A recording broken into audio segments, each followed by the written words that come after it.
is good with you? It is your boy Travis Kinley coming back to you with another one. I am on the way to take my buddy's motorcycle back to his house, pick up my motorcycle so I can go to shooting range. I have a Springfield Hellcat. It's my most recent purchase, and I'm also determined. There's a truck. I'm also super determined to turn it into my EDC, my everyday carry weapon. So I'm going to shooting range to really practice my purchase. It feels so different. I'm coming from a Glock 19, man, so it feels so different. I just want to get super comfortable with it.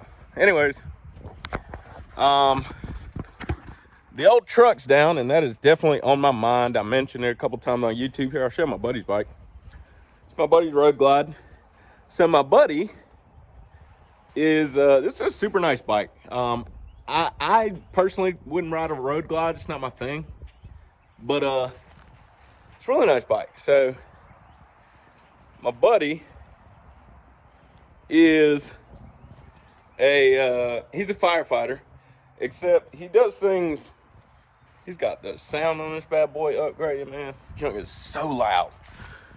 So he does things 107. He's got the bars on there. You see that? He does things a little bit different. Anyways, he's a fireman, but he's in like Zimbabwe. He's not really in Zimbabwe, but he can't tell his location because it's one of those jobs, operational security. So he's in Zimbabwe, much crazier than that. But so told him I ride his bike. Told him I ride his bike every time I come home. So I rode it yesterday, a little bit last night. Got to take that back, get my bike back. But thing about my truck, so if you watch the 285 video, you know my truck is down right now. I have to take it to the shop. I have a fleet owner coming to let me ride his motorcycle. Grateful for that.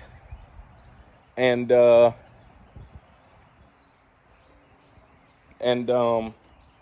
multitasking.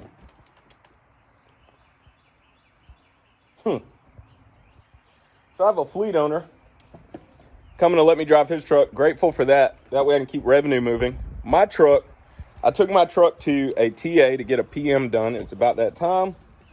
And doggone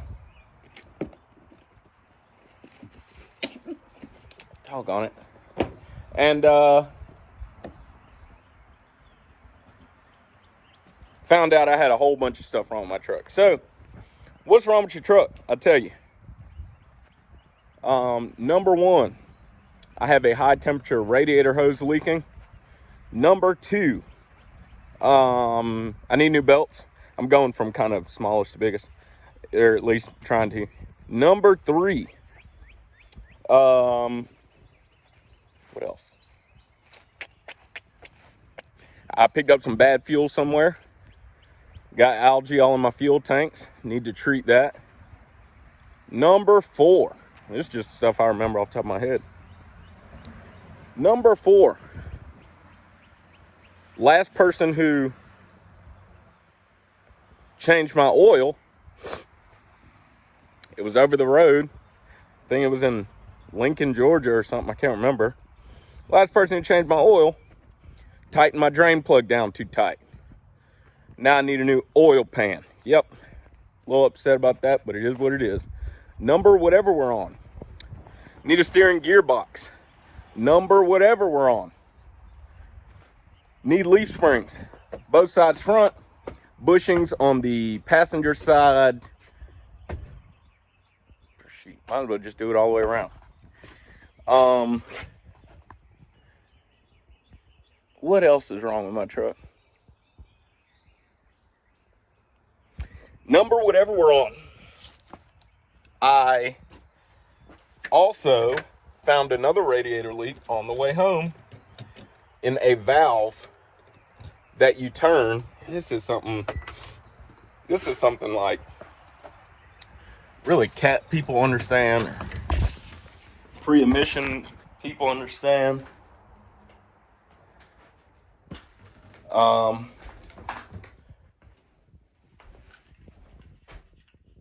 And, sorry, I'm trying to multitask, man. Look for this bottle of solution. A valve that you turn to either start the radiator fluid flowing through your heater core, like the heat that is pushing in your truck, or to stop it, right? One of those valves started leaking from being used so much. What is happening right now? So, motorcycle jacket maybe?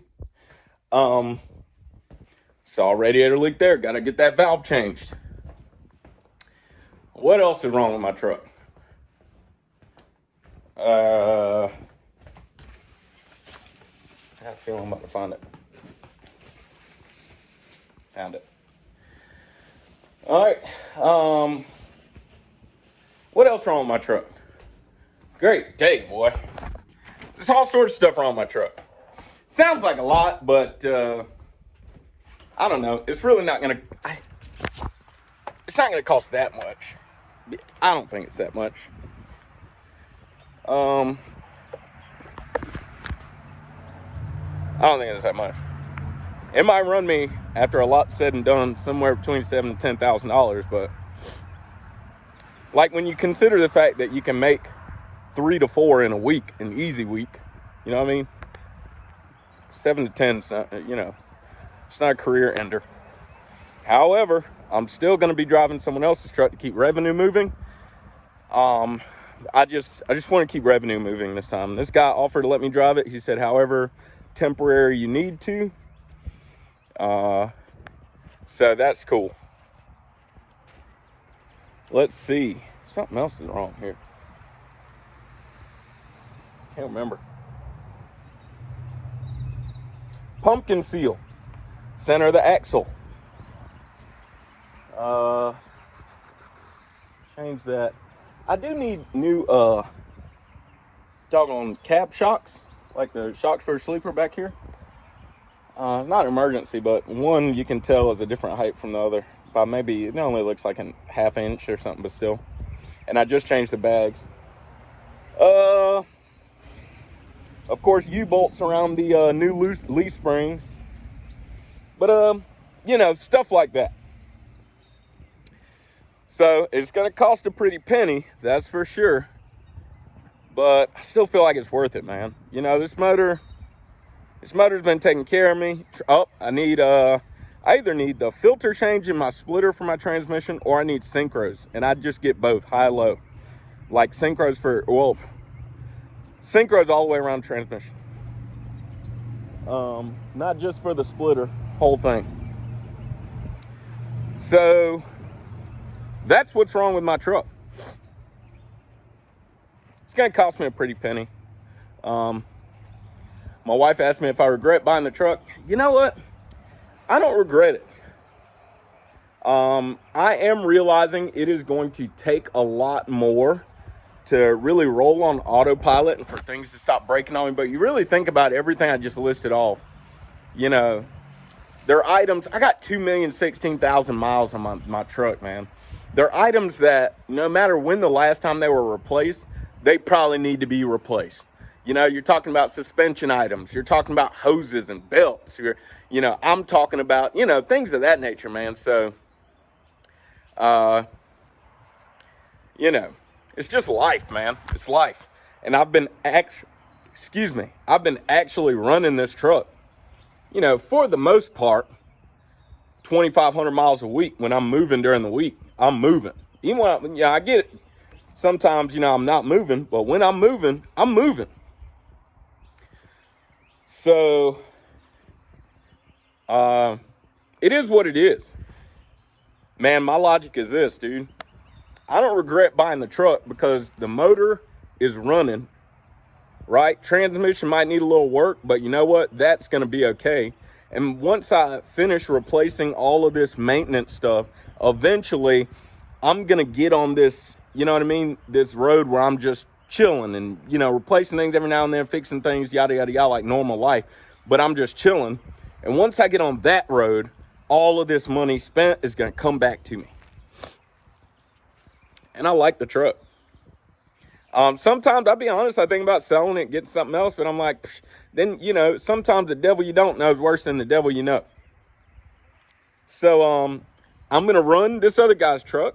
I'm going to get this one fixed. And I'm going to take my time this time. I'm not going to, as much as it hurts, because I got to split revenue, right? As much as it hurts to split revenue, I'm going to take my time this time, because when I get back in my truck, I want to feel extremely confident. Even if something else happens, I want to feel extremely confident when I get in my truck, nothing else. You know what I'm saying? Like I did everything I could think of right now. Fortunately, my personal expenses are low enough that I can afford to take a hit on, you know, the revenue. But I'm going to take my time, dude. I'm going to take my time, and I'm just going to keep throwing money at this truck. So that way when we get back in, we're ready to ride. And all that money just come right back. I am fortunate enough I have not broken down on the road. Super glad about that. We're going to take time, though. We're going to replace all the hoses. You know, we're going to take our time. Not just the ones leaking. I want a new hose on everything. Screw it. I want a new hose on everything. Everything. I'm over it type thing, you know? So it is what it is, man. That's life. You know, a good friend of mine said, hey, sometimes you got to step back and then step forward again. You know, I feel that. Sometimes you got to back up and punt, right? So I feel that. Don't regret my decision, though. Don't regret my decision at all. So I'm looking forward to, I'm going to show y'all the new truck as soon as I get it. I'm meeting the guy tomorrow at the Petro in Columbia. That'll be cool. And I'll take it, bring it here, you know, go drop the trailer off where I drop my trailer and bring it here, and then start the whole truck switch thing, and, you know. But I will show y'all what we're going to be rolling in. I'll probably record it tomorrow. Listen, I got to go take this bike back, man. I'm ready to get my bike, get me something to eat, go to the range. Y'all already know what the motto is. Work hard, play hard, sleep hard, find you somebody to love. I love y'all. Don't forget, it's not about what you believe. It's all about why you believe it. Live free.